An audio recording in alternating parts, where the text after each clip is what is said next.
Hare Krishna, Krishna Krishna, Hare Hare. Hare Rama, Rama Rama, Hare Hare. Hare Krishna, Krishna Krishna, Hare Hare. Hare Rama, Rama Rama, Hare Hare. Hare Krishna, Krishna Krishna, Hare Hare. Hare Rama, Rama Rama, Hare Hare. So I hope everybody can see the screen.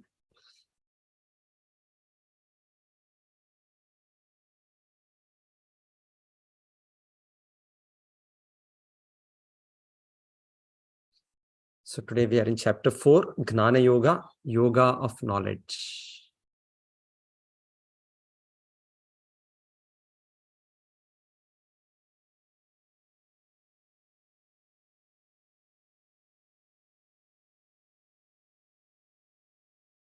So chapter overview. So we had the beautiful chanting devotees did with the translation. So now just the basic division in these chapters. The first 4 shlokas talks about the parampara, the lineage of transcendental knowledge. Then the next 6 verses about the nature of Lord's appearance, his divine nature. Then the third set of 5 shlokas about Krishna, the Lord being the creator and the culmination of all paths. Then there is the understanding of karma on the platform of Gnana from 16th to 24th verse. Then attaining Gnana through Yagna. Different kinds of Yagnas are mentioned. That's about 17 verses, 18 verses. Then the final portion also talks about methods, results, and glories of attaining Yagna. The last 9 verses. Okay, this is the, I don't know if you're not able to see the screen, looks like. Just a minute. Yes, we can see the screen. You can see the screen, Prabhu. Okay, fine.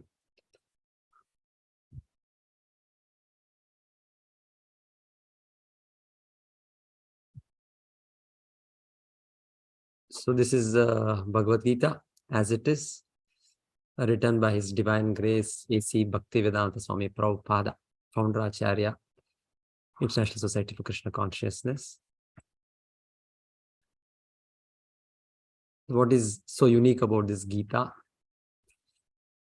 Yes, among hundreds of versions of Gita available in market, which is the appropriate Gita according to you? So anybody would like to say anything? Something?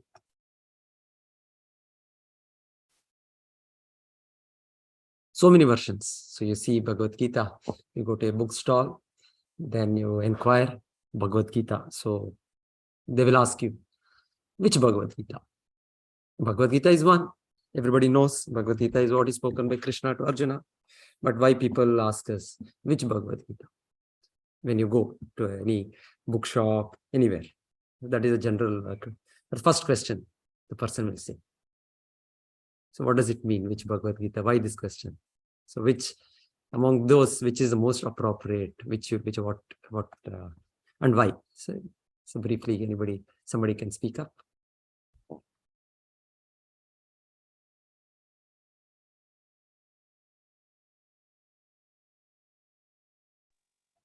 Prabhuji, because it has been interpreted in different ways by different people. Yes, okay. And so, people get different knowledge or different ideas of Bhagavad Gita, and maybe Prabhupada has given the correct interpretation of Bhagavad Gita in order to have this knowledge directly into the minds of people who are reading it. Yes. Thank you, Prabhuji. So there are authors, commentators rather, as you said, so who are giving their commentary, their interpretations, their understanding. And your viewpoint, Srila Prabhupada, is giving the correct interpretation. Okay. Anybody else? They have anything else to say?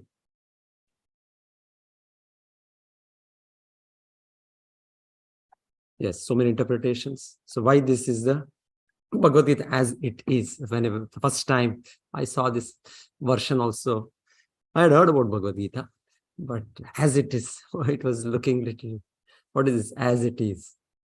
So then it took time. Then the devotee explained to me why it is as it is. So I took it. I wanted the Bhagavad Gita and I was happy to get it. And there he talked about this student edition available those times, the pocket edition, the Gita, at a very affordable rate.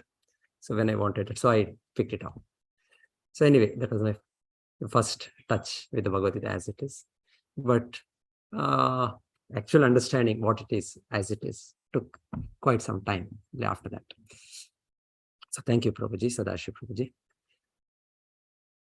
So we will see in this first section of the Gita why this Gita is the right interpretation, what Srila Prabhupada is giving. He's not manufacturing any ideas about the Bhagavad Gita, about the understanding of Bhagavad Gita. So right in this chapter of Bhagavad Gita, we'll understand this. So it's a very important chapter for that reason. So wherein in the Gita itself, the way we have to receive the Bhagavad Gita, the way we will take advantage of the knowledge of Bhagavad Gita is given. That is the beauty of Bhagavad Gita. Bhagavad Gita is complete in itself. So even how to read Bhagavad Gita, how to understand if somebody is just taking the words of Gita and giving, as Prabhuji was telling, a different interpretation, a different meaning, or somebody is giving the right meaning. Right? So right in the Gita, we are able to understand that. So in this chapter particularly, in the very beginning section, the first 6 chapters, the first section of the Gita, the 4th chapter itself, the Lord talks about the history of Bhagavad Gita. The blessed Lord said, I instructed this imperishable science of yoga to the sun god Vivaswan, and Vivaswan instructed it to Manu, the father of mankind, and Manu in turn instructed it to Ikshvaku. So this is the first verse. So you can see here the right side in the picture. So Bhagavad Gita, the Prabhuji, your screen is not moving. that's what I am. Okay, resume share. Okay, let me stop share and again. The first verse of Gita, Krishna says, Imam vivasvate yogam proktavan aham avyam. Vivasvan manave praha manur ikshvakave abravit. The second verse, the Lord continues, Evam parampara praptam imam rajarshayo viduhu sakale neha mahata yoga nashta parantapa.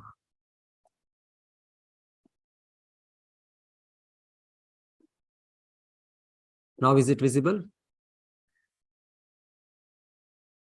Some problem when I make it. Yes, it's visible, bro. Visible. History of Bhagavad Gita, correct? Correct. Yes, okay. bro. Just see if as the screen, does it move? Is the screen moving? It's changing? Yeah, Changing the screen slide? changing. Screen is changing. No, bro, it's not changing. Okay. I don't know why. Okay, otherwise I'll keep it in the small, this one only.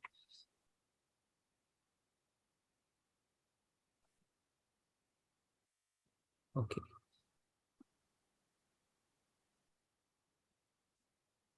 Okay. I think at least this is visible. Okay, history of Bhagavad Gita, this is visible. Yes, bro. Yes, History yes. of Bhagavad Gita.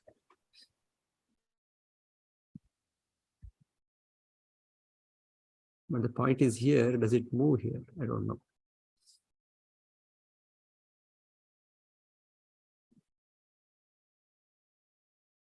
Again, the same problem. Okay, doesn't matter. Okay, so the history of Bhagavad Gita, the Lord says, I spoke this science, the supreme science,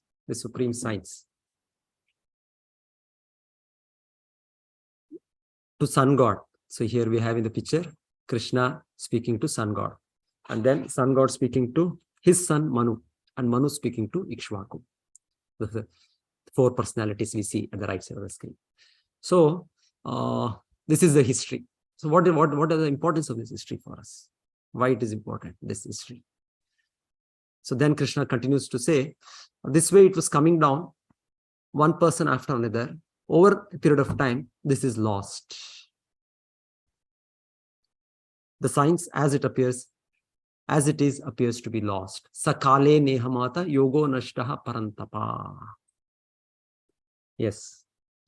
So there are several things we understand from this understanding about this Gita spoken from Krishna to Suryadev. Suryadev's name is Vivaswan.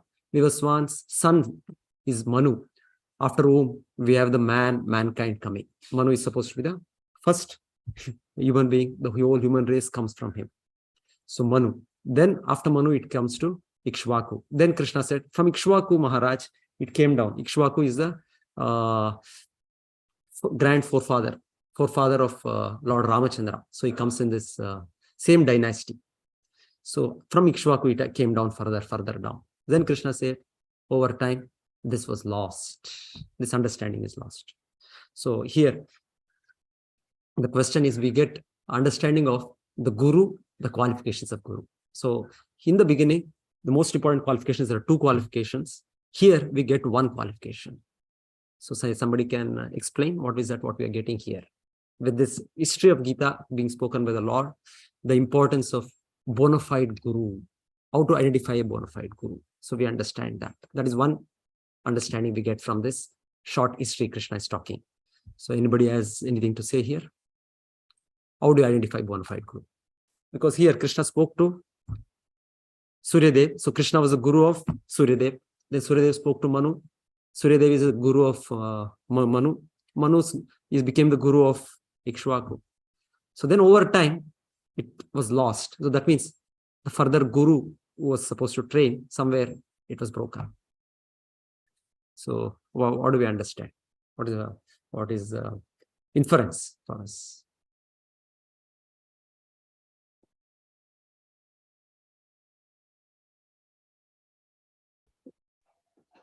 It Make must an come- attempt. Yes, it must come through an unbroken lineage of a succession of one Guru after another. okay. So that, Yeah. So you mean to say now Manu is speaking to Ikshvaku. So yes. he's speaking what he heard from Suryadev. Yes. Yes. And Suryadev also, when he's the Guru speaking to Manu, he is speaking what he heard from Krishna. So that lineage, that Guru Parampara, this is what we call as Guru Parampara. So this is one important thing for us to identify a bona fide Guru. Just like any bona fide, even the modern education, you identify your teacher in the school, college, you have the same thing. So you understand that this teacher has learned from his previous teacher. That previous teacher has learned from his previous teacher. So similarly, the same thing. Already we are aware of a parampara, of a lineage like this. So Krishna is speaking. Yes, similarly, there is a lineage. Thank you, Prabhuji. Thank you. So how do you identify a bona fide Guru? This is one important point. To see whoever is speaking on the Bhagavad Gita or is speaking on spiritual life, particularly spiritual life, material life, maybe sometimes this may not be needed. You may refer some books and you may understand. But for spiritual knowledge, this is the must condition, very important, that we connect to a proper Guru. It's very, very important. So then Krishna said, over time it was lost. So we'll further get into that later. So here is a brief about how there are 4 sampradayas or paramparas which are listed in our Vedic scriptures. This is a quotation from Padma Purana. Padma Purana is another Vedic literature, very important Vedic literature, wherein there is the understanding about the 4 lineages, what we are talking about. So we see here in the picture, the Lord Krishna, it's coming to Brahma, one lineage, another Lakshmi, another Lord Shiva, another 4 Kumaras. Somebody wants to read this Sanskrit version?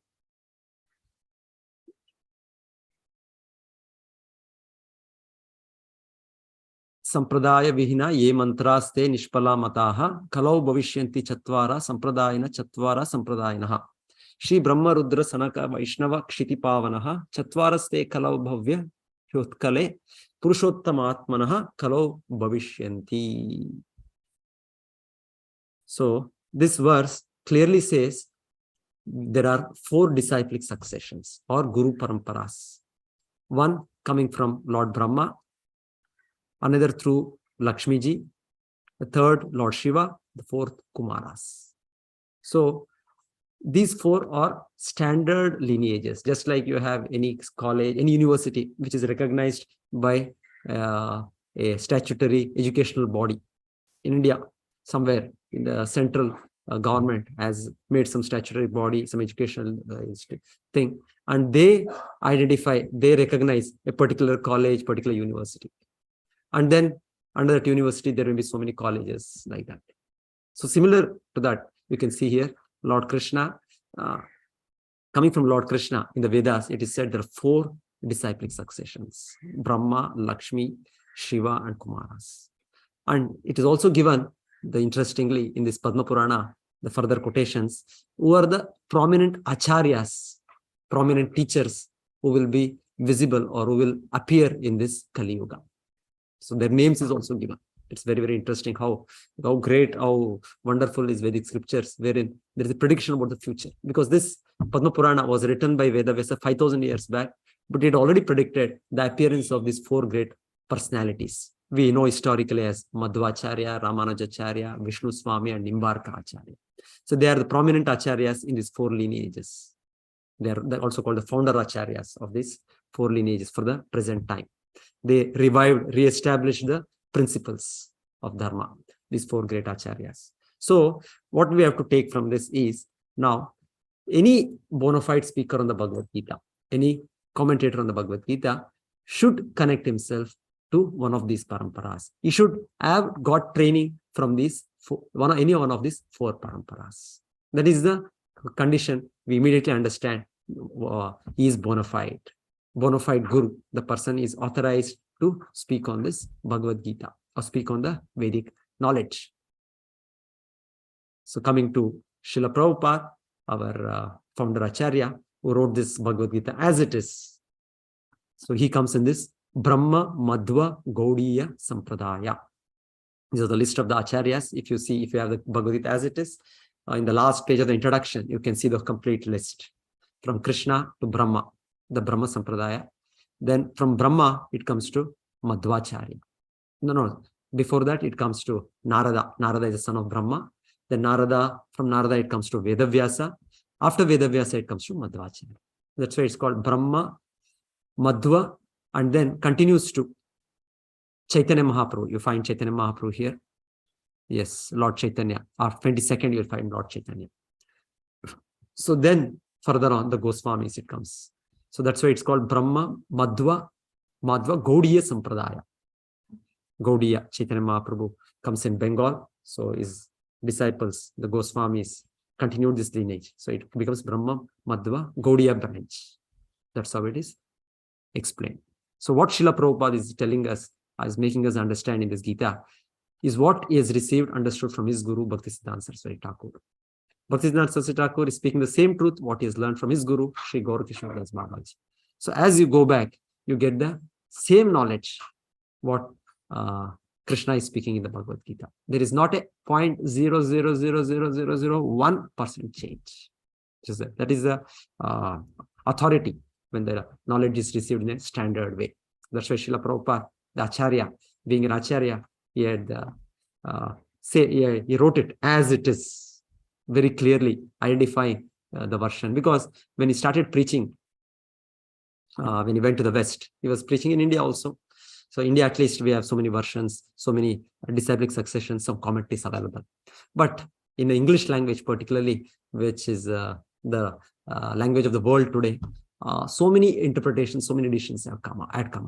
So Srila Prabhupada, when he landed up, somebody asked him, which edition do you recommend? So Srila Prabhupada unfortunately could see that there is no single edition in the English language those days, 50 years back, available, which is coming in the parampara, which is giving the actual understanding. Everybody seems to have added his own understanding, changed so much. So that's why Srila Prabhupada very clearly, right at the beginning, said, as it is. He wrote Bhagavad Gita as it is. And now we can see 50 years down the line, this is the most popular edition in the world.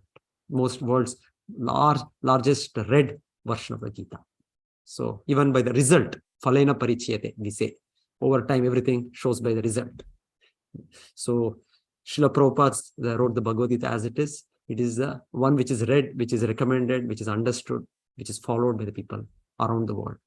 And this edition has more than 90 translations now. So Acharya Srila Prabhupada wrote it in English. Then from then on, in so many languages around the world, it's translated. Which take any language, Arabic, Urdu, Arabian, Russian, every language, this Gita is being translated.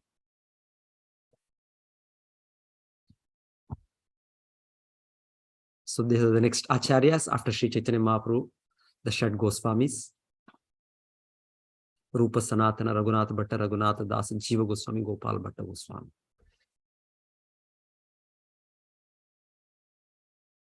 Yes. Then there is a further thing. In the third verse of the Gita, the qualification to understand Gita. The Lord says, this Gita knowledge was lost over a period of time. But then, because now I've come, I want to again re-speak this Bhagavad Gita. So what was that Krishna is re-speaking? What Krishna is telling again? So the shlokas are always available. What Krishna spoke to Suryadev, then Suryadev spoke to Manu to Ikshvaku. Shlokas are there. But the understanding was lost. Just like even now, the Bhagavad Gita is there, but so many interpretations, hundreds of interpretations. So the understanding is lost, what Krishna is telling here. So Krishna tells to Arjuna, now through you, I want to establish again the actual understanding of Bhagavad Gita. Prabhuji, we have got Barkha Mataji to read this Sanskrit version. Barkha Mataji, can you please read this Sanskrit? Yes, Prabhuji. Yeah, go ahead, please. Sa evayam maya te dhya yoga prokta puratana bhaktosi me saka cheti rahasyam hi etaduttamam. Thank you, Mataji. Hare Krishna. So very important here, as it is shown here, one has to become a devotee. One has to become a devotee, bhakta. Arjuna's special qualification was that he was a devotee. There were so many people qualified, but in their own ways. But special qualification, what Arjuna was, he was a dear devotee of Lord. So similarly, the only qualification, main qualification is we have to become a devotee of the Lord to understand the Bhagavad Gita. Then, as Krishna said, I've spoken this history. So we can see here, Arjuna himself is just taking our role, because we may also say, how is it possible? Because sun is always there. Sun was there. The sun is there now. 100 years before it was there. 1,000 years before it was there. So when Krishna appeared 5,000 years back, he was speaking this to Arjuna. So, and Krishna is telling, I spoke this to sun god. So Arjuna is asking the question, he is senior by birth to you. How we could understand, how you could speak to him? He has received the knowledge from you, and then he has given it to Manu. And in the same Manu, Kula, we are all coming. Ikshvaku, then it's coming. So how do I have to believe this? Actually, Arjuna knows. Arjuna being a devotee knows. For our sake, Arjuna is asking this question. How do we believe this? So then Krishna talks about his divine nature. So what is the difference between Krishna and us? Krishna talks about in this portion. When Arjuna asks this question, how is it that you spoke? How do I believe? You are my contemporary. Both of them were around 88, 90 years. That was the time Mahabharata war happened. So Arjuna was also quite old by that time. Krishna was also quite old. But Krishna doesn't look old. Arjuna, at least, I think, Krishna particularly is looking like a young youth. That is the nature of Krishna's body. So Krishna says now.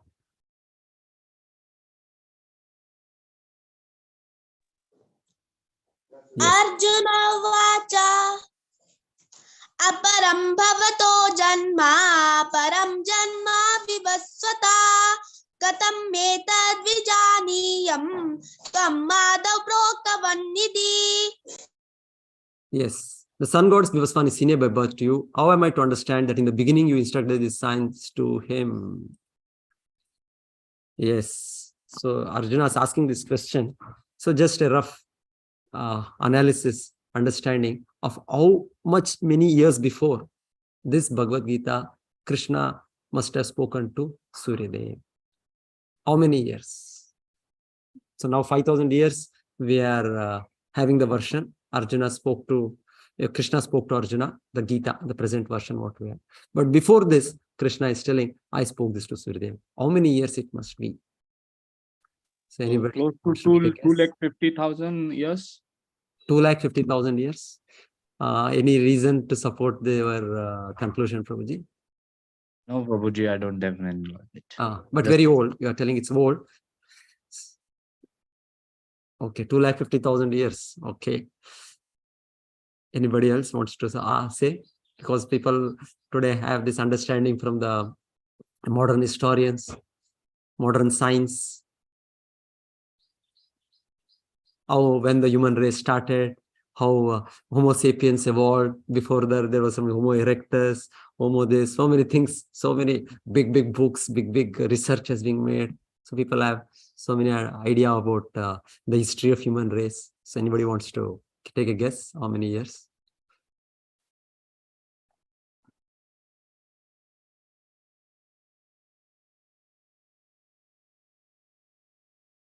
Okay. Yes. So we have the understanding of lifespan of different personalities. So we are human beings. In Kali Yuga, our maximum lifespan, it is said around 100 years. And it is coming down.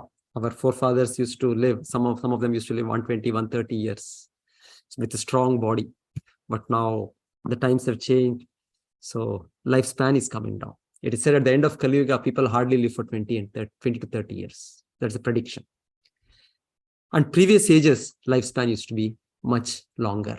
Like here, when Krishna is speaking this Bhagavad Gita to Arjuna, is already 88 years, 87, 88 years, the Lord. Their lifespan was much longer in Bhagavad Gita.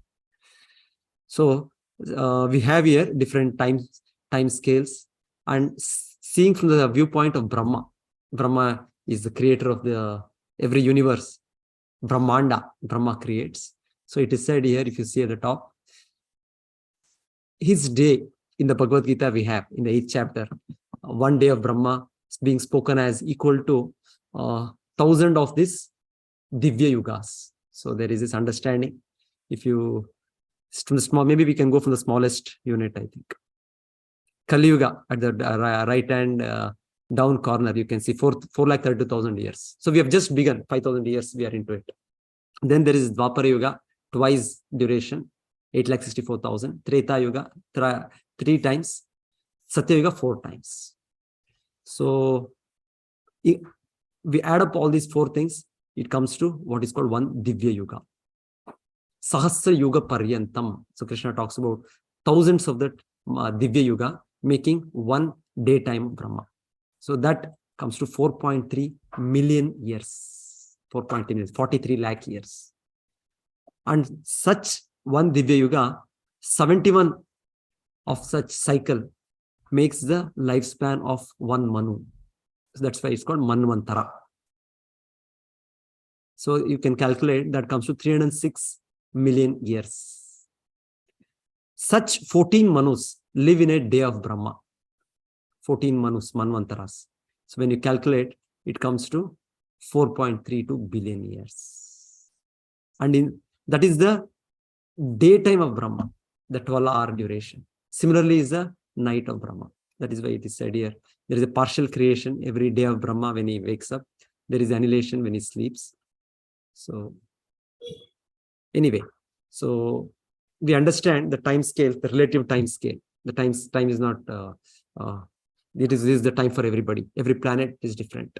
Every society, it is different. Human society, other societies. What is 100 years for us is like, not 100 years for another living entities. That is for us, birth, death, disease, old age. There are insects which take birth in the night and by morning they're dead. They're able to live their whole lifespan. It's a huge lifespan for them. So time is very relative like that. It's depending on species, depending on the planet situations. So we have the understanding that Brahma's one day is called Kalpa, and he lives for 100 of such years. So that's why when you calculate, it comes to 36,000 Kalpas, and that comes to 311 trillion years. So time scale is, it is not that people were evolving, improving. No, we talk about something called evolution. Actually, it is not evolution. It is said it is devolution. The opposite to that. So it is not that you have Maruti 800 and it becomes evolved to Maruti 1000 and it becomes evolved to some other new car. No. The company manufactures the same car. 800 is also there even now. 1000 is also there. Some new version is also there. Wagon-R is there. And so many versions, models are there. It's not that one model became another. It is a wrong understanding we have caught up in this present education system. Very, very primitive, rudimentary understanding, thinking that one form has become another. No, it is very, very wrong. The Brahma is supposed to be a very most intelligent creature. He creates less intelligent creatures, rather the Manu, then the further other living entities, then the human beings. So it is not that like we create some machine. The machine is supposed to be less intelligent than us because we are designing that machine. We are inventing that machine. So Brahma is a creator of these further races. So he's the most intelligent living entity. And Brahma is further created by the Lord, a supremely intelligent living entity. So anyway, here the main point was to understand the time scale when Bhagavad Gita was spoken. So Bhagavad Gita was spoken every there is a change of Manus, and the birth of Suryadev happens by the creation of Brahma. Different devatas are created. So when he must have learned, when Suryadev must have learned, it was before the birth of Manu.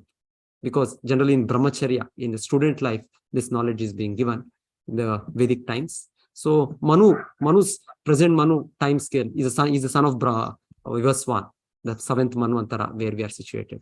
So that comes to 120 million years. If you further go on, Brahma, I'll not go to this. Accepting that before the birth of Manu, the Gita was spoken by the Lord to his disciple, the sun god Vivaswan. So if we can calculate this chart, later this chart will be shared, or it is there in our this one. So you can calculate, it comes to 120 million years, the lifespan of one Manu. And our Manu has passed 27 cycles, 3.88 million years. It is already passed. Oh, sorry, 3.8, it is one, the Satyatrita Dwapara. Then, 4.3 million years we were talking about, 4.3 million to 27.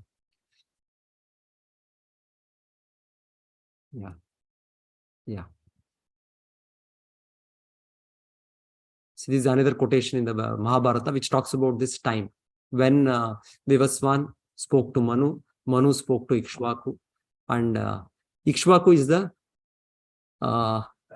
is a person from where in the earthly planet, because Manu is a personality in the other planets. He is responsible for the whole race, human race, which are present even in other planets. It's not that only on our earthly planet there are human beings. There are devatas, much like human beings. There are other higher living entities, lower living entities belonging to the category of humans. So they are also there. So Manu is a personality in charge even for them.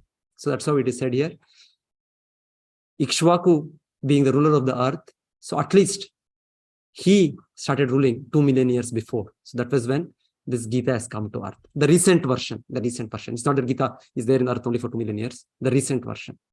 So the Krishna is talking about this version being interpreted and then the necessity for him to re-speak the Bhagavad Gita to Arjuna.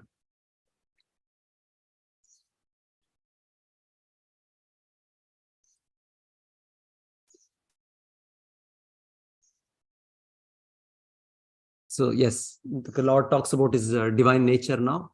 Barkamata, you want to read the shloka?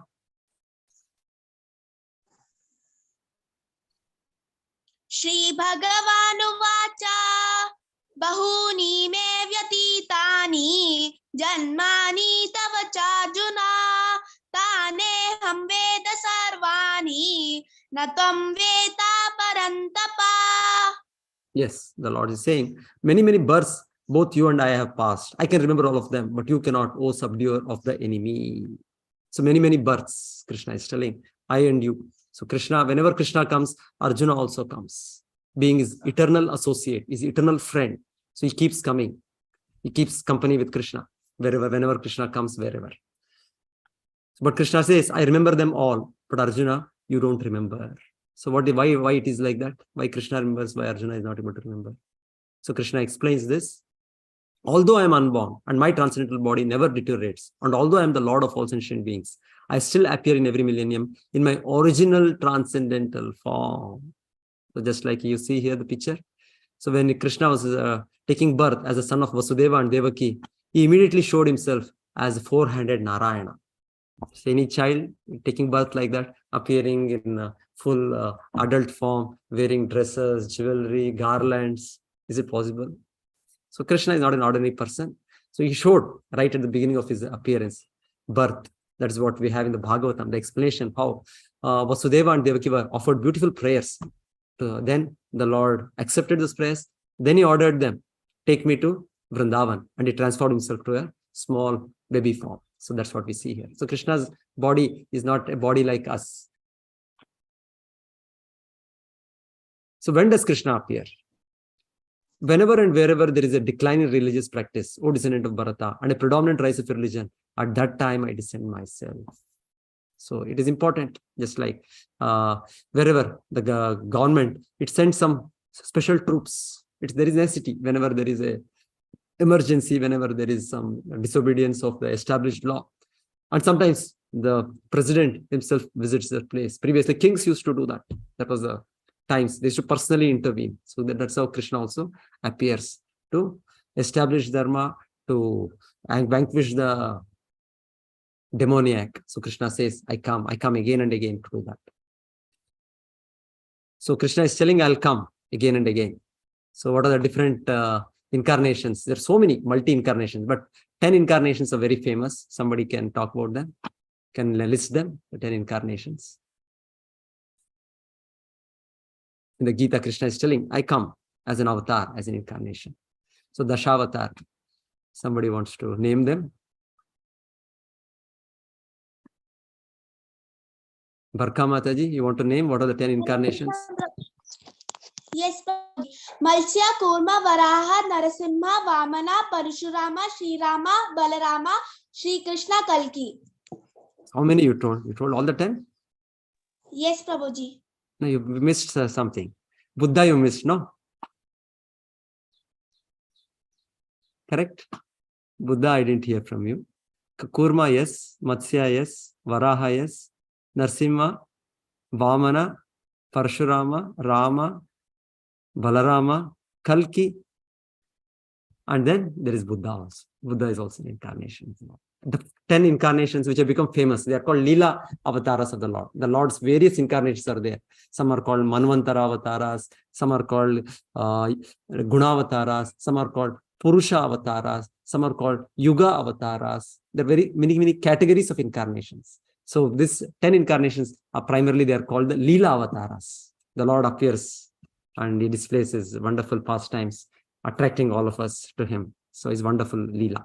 So, some special, his pastime is happy pastimes. There are particular purposes, but any incarnation, as Krishna said here, he does this activity of protecting dharma, of re-establishing dharma. So he does that. So, yes.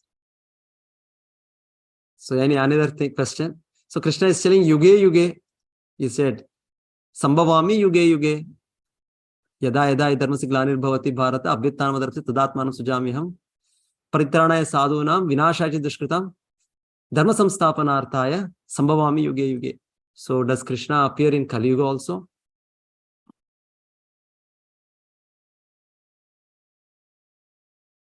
This Yuga, Krishna coming in every Yuga, establishing the Yuga Dharma. There is a Dharma to be followed in every Yuga, the way to reach the Lord. So that is shown by a particular incarnation, that they are called Yuga Avataras.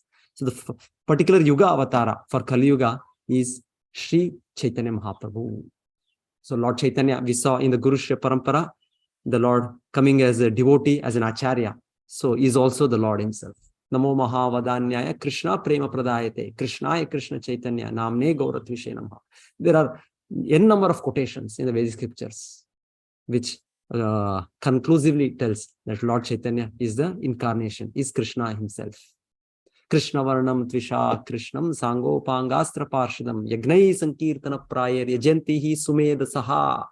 This is the quotation from Srimad Bhagavatam, where it is said, Krishna will come as a devotee and propagate this Nama Sankirtana, Sankirtana Yagna. So Lord Chaitanya did that. So much so, even when he was traveling in the jungles of Jharkhand on the way to Vrindavan, he made the animals, the tigers, the deers, the elephants, the bears, to chant the Harinama. So we have the documentation in the Chaitanya Charitamrita. So that is the Yugavatara, Lord Chaitanya. Kalau Sankirtana Arambe Bhavishyami Shachisutaha. This is a statement by the Lord himself in one of the Puranas, where he's telling, in the Kali Yuga, I will come to start Sankirtana Arambe, to start the Sankirtana Yagna. Bhavishyami Shachisutaha. I will become the son of Mother Shachi. That is the name of Chaitanya Mahaprabhu's mother. So these are all so many quotations which establish Lord Chaitanya as the Lord himself appearing in Kali Yuga. So why Krishna appears? So one reason we also already saw, to establish Dharma. So and then to deliver the pious and to annihilate the miscreants. Because this is needed to establish, how to establish Dharma. To establish Dharma, there are so many gundas, so many asuras, demoniac people. So they have to be vanquished. So Krishna does this when he appears. As Krishna, he had to kill so many demons. As Lord Ramachandra, he had to kill many demons. So as Lord Chaitanya, it is said, he kills our demoniac nature.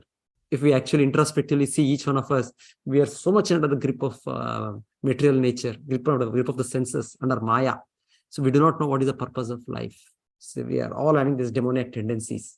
So what happens in Kali Yuga by following Lord Chaitanya, by accepting the process given by Lord Chaitanya, is our demoniac nature which gets killed.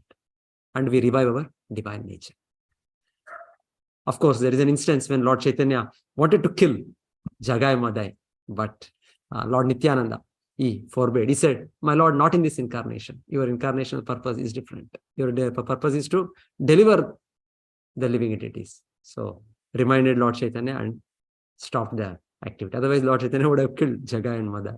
And Jagai and Madai became such great devotees. They were debauchees of the highest nature.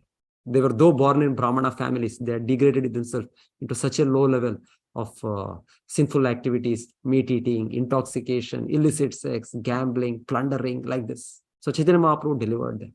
So they're even person like that, demoniac nature, the number one demon, rascal, so can be delivered. So Lord Chaitanya proved it by this instance of delivering Jagai and Madai. That is the incarnation of Lord Chaitanya, killing the demonic nature within each one of us. Then the Lord talks about the shloka coming up, shloka. What is the benefit of knowing Krishna? Why we have to understand? We are trying to understand. Krishna talked about his nature, divine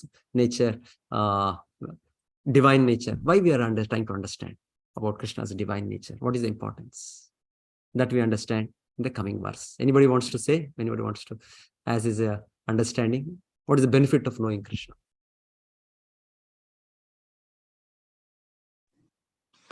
If we understand Krishna, we won't have to take birth again after leaving this body. Yes, thank you. Yes. Anybody else? Anything else they want to say? Why we have to know Krishna? Any other viewpoint? As Prabhuji, Dinesh Prabhuji rightly said, one who knows the transcendental nature of my appearance and activities does not, upon leaving the body, take his birth again in this material world, but attains me eternal abode, O Arjuna. So our life in this material world is due to ignorance. We have forgotten who we are. In the second chapter of Gita, Krishna gave us the understanding we are not the body, we are the spirit soul. And then Krishna in this chapter is giving the understanding that he is the Supreme Lord, he is our Father. So knowing Krishna, our establishing our intimate relationship with Krishna, we don't have to live in this world like an orphan roaming around, loitering in the streets. The moment you make him understand why you are suffering like this, he may say, I don't have food, I don't have clothes. But if you remind him and bring him back to his father, very rich father, very powerful, influential father, an orphan, if you bring him back, what is the need later for you to think about that person, that small boy? His father will take care. So similarly, Krishna, the Supreme Lord, our original Father. So we understand Krishna's nature. We establish our connection with Krishna. Then we are under Krishna's protection. So then there is no more taking birth in this material world. Krishna is telling there's no more. Just by understanding my divine nature, my divine activities. In truth, very important, Krishna says, Tatvataha. Tatvata is very important word.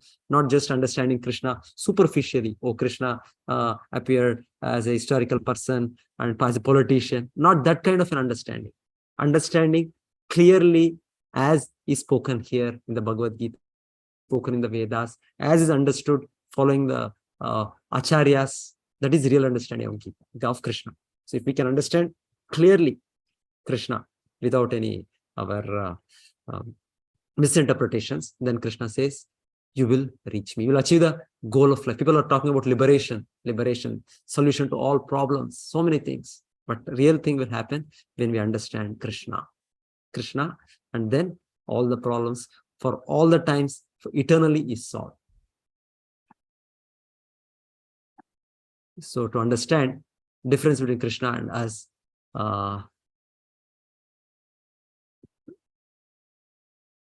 so this picture shows Krishna's form is spiritual.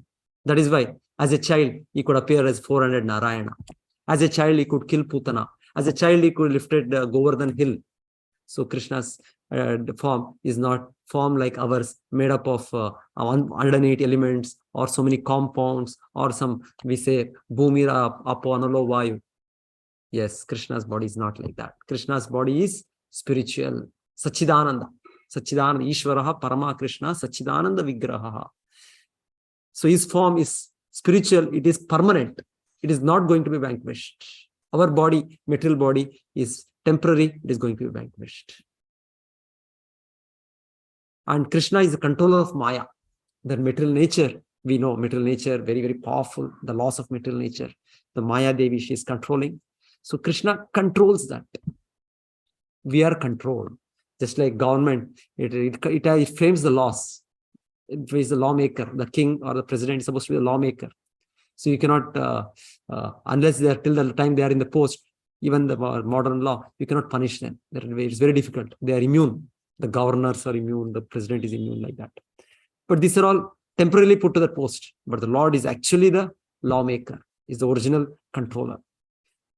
He's not controlled by Maya. We are controlled. We are controlled by his laws. The Maya, material energy. So we are controlled. That's what is shown here. So we have to understand the basic difference between Krishna and ourselves.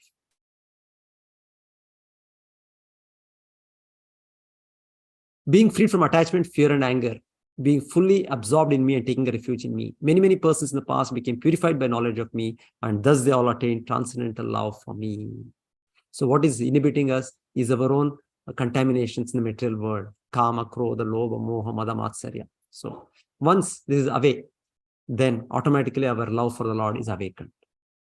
Just like some iron filings and the magnet automatically attracts the iron filings. But if the iron filings are covered with some dust, so many things, it may not get attracted. Similarly, our condition like that, we are naturally attracted to Krishna. Krishna attracts all the living entities.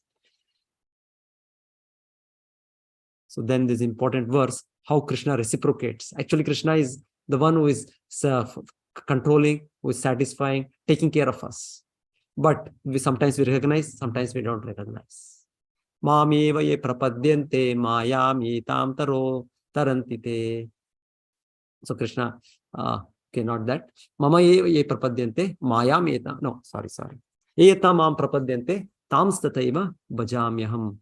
Yes, this is the verse where Krishna says, as everybody wants, as they come to me, to that degree, I reciprocate. So anybody in this world who is working to attain some material objects, but actually Krishna, God is the supreme sanctioner.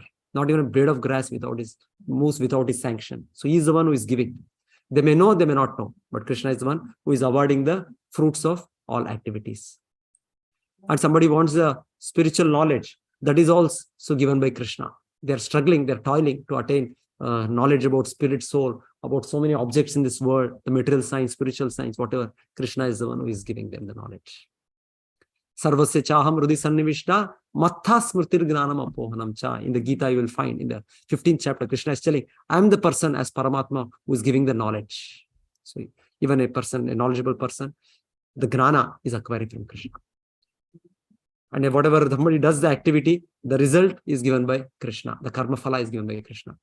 And for the devotees, to their degree of surrender, Krishna reciprocates and then blesses them. That is also given by Krishna. Then there is a understanding about caste system. Caste system, not what we today see in this society. Somebody born a Brahmana family is called a Brahmana. Somebody born to a Kshatriya becomes a Kshatriya automatically. Not this kind of a caste system. So we don't have something like somebody born to doctors, the doctor father and doctor mother automatically becoming a doctor. Do we have that? Or somebody born to some high court judge, next he also becomes high court judge. Is there anything like that? No. So this is not the actual caste system.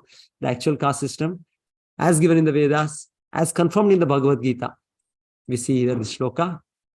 Yes, Barka Mataji, you can read this shloka. चातुर्वर्ण्यं मया शिष्टं गुणाकर्मा विभागशः तस्या कर्तारमपि मां विद्धेय कर्तारमव्ययम्. Yes, thank you. Guna karma vibhagashaha. So based on what?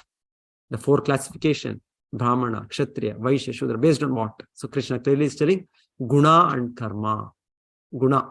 So guna, sattva guna, rajo guna, tamo guna. Brahmana is supposed to be in sattva guna. Kshatriya is supposed to be predominantly rajo guna. Vaishya is supposed to be a mixture of rajo and tamasic. And Shudra, more so tamo guna. This is based on one's guna and one's karma, what activities one does. Brahmana has a particular kind of karma. Because he is in sattva guna, he is in control of his mind, control of his senses. So then he is fit to be a teacher. Then Kshatriya, with the passion, he can control. So he is trained for that kind of a job. And Vaishya, another kind. Shudra, but independently, he may not be able to do much, but under direction, under the control of other people, he can execute his works. So that's how the natural division, just like the body is having the hands, legs, the stomach and the head. Everything is important. Everything is needed. So similarly, just like the legs function under the order of the head, even the hands, even the stomach, everything works, control of the head. Similarly, like that, the ideal society, human societies, the Brahminical culture, the Vedic societies, as given by the Lord, as a scientific system, very, very scientific system. It's not a by birth a degraded caste system. It is not that. Of course, definitely, somebody having a father and mother who are already doctors, already a judge, easy for them to become. Definitely no ruling out of that. But that doesn't automatically qualify them. So we have to understand this knowledge, this point here, as spoken by the Lord himself. Then Krishna says, but I don't come under this caste, was Varnashrama Dharma. It's called Varnashrama Dharma. It's not caste system. It's Varnashrama Dharma based on one's guna and karma. So Krishna says, I don't come. I'm above this.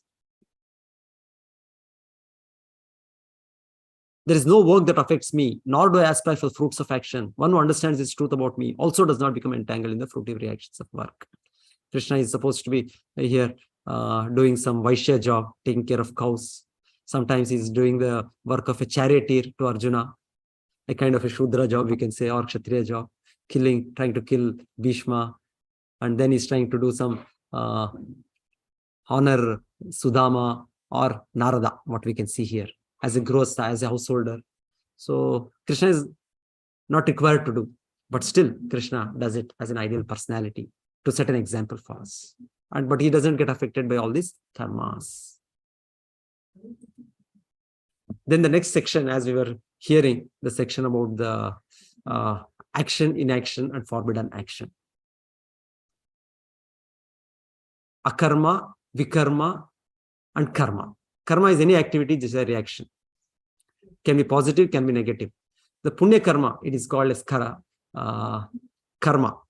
That means any good activity which will give a good result later on. Vikarma is a forbidden activity which will give a wrong result, which will give a reverse action. So I kill somebody, so they will kill me in next life. So I don't study as a student well. So I don't get good marks. I don't get a good job. So immediately reaction is there. So there is a negative reaction, positive reaction, negative reaction. So karma and vikarma. Akarma is something which is non-reactive action. Non-reactive action, because this world is such that every action and reaction, we go on continuing to live in this world. So there are so many desires we cultivate in this life. So to fulfill those desires, we again have to take birth. So Krishna makes an arrangement like that. He said, so Krishna has made his system wherein, depending on our desires, we keep getting, and depending on our activities, we keep getting body one after another. But akarma is something, the activity to please the Lord, activity which has no reaction. The activity, we understand our constitutional position as eternal servant of the Lord, our eternal duty to the Lord, and we act on that platform, that becomes akarma. So this is Narad Muni. So constantly traveling all over the universe, constantly preaching the message of Bhagavad Gita, constantly guiding devotees. So that is akarma. So that is Narad Muni. Constantly engaged in devotional service. Difference between karma, vikarma, and akarma.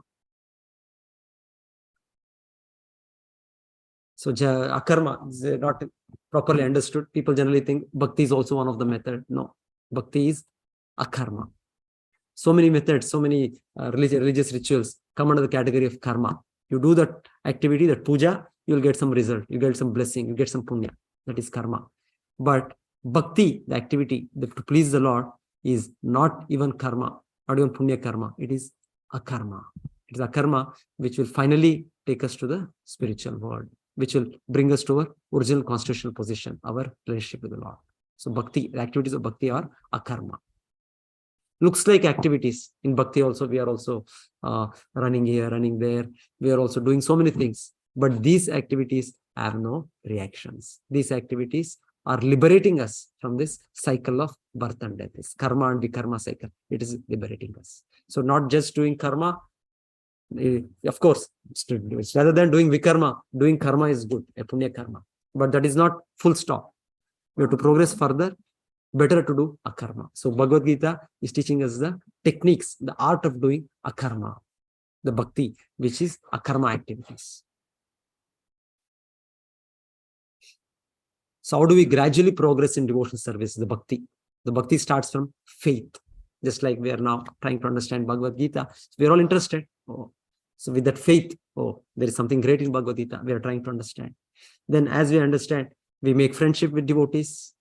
And then we associate with them more intimately.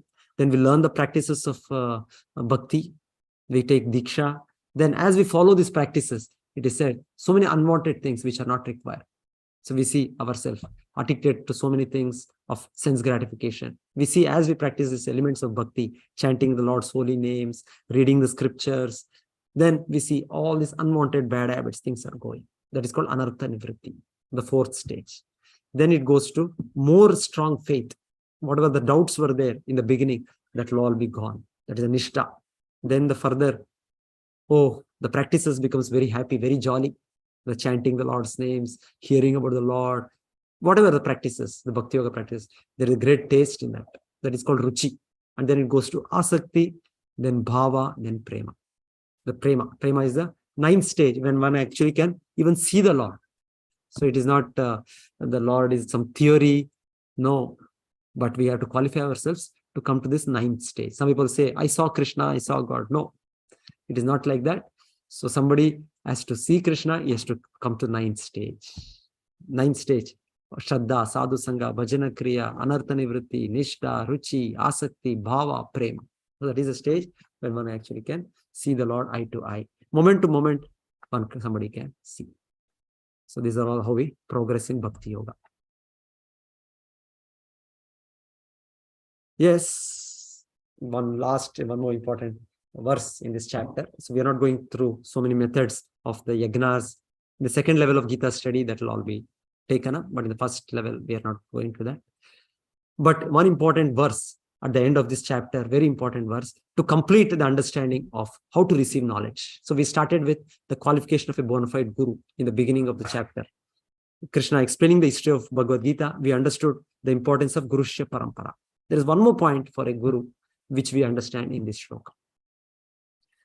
Yes, Mataji, Barka Mataji, you can read this. तद्विधि प्रणिपातेन परिप्रष्टेन सेवया उपदेक्षान्ति ते ज्ञानं ज्ञानिनस्तत्त्वदर्शिनः. Yes, Tattvadarshinah. So this is said to be another qualification of the guru. Is not only in the Gurushya Parampara, Shrotriyam, but how do you know that he is learnt? That is called Tattvadarshinah. Shrotriyam Brahmanishtam. So not only he has learned this, somebody says, okay, I learned in this college, I learned, I studied for 10 years, 15 years. Okay, that's very fine. But then what is the result? The person has to prove himself. Wise. So a doctor, suppose, he should see that the patients who come to him are cured of their diseases. Suppose he's just killing the patients. So what is the use of that study for 10 years or 15 years?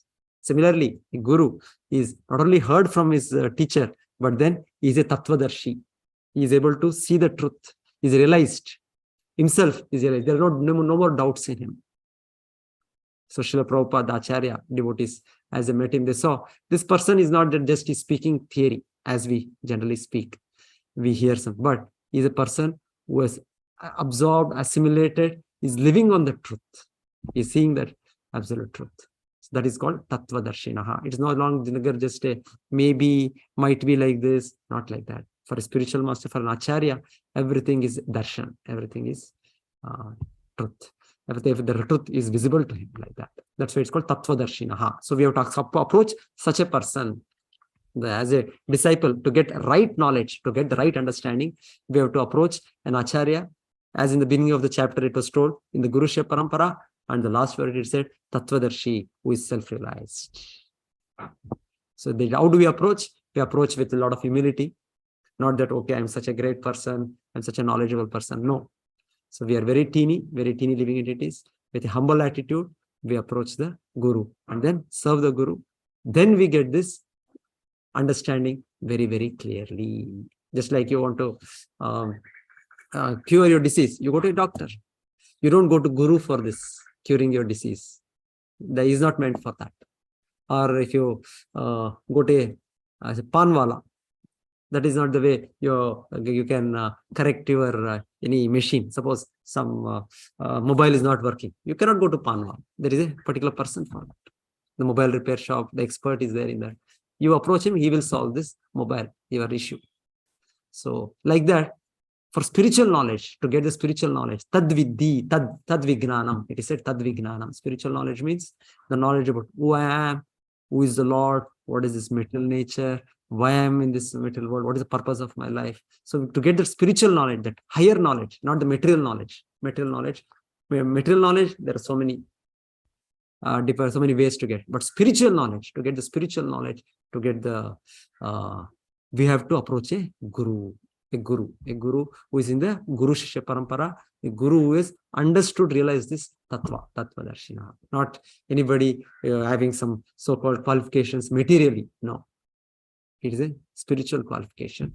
He is in the Guru Shishya Parampara and he has realized this absolute truth. So we have to approach such a person. It's a very nice chapter, the 4th chapter, Transcendental Knowledge.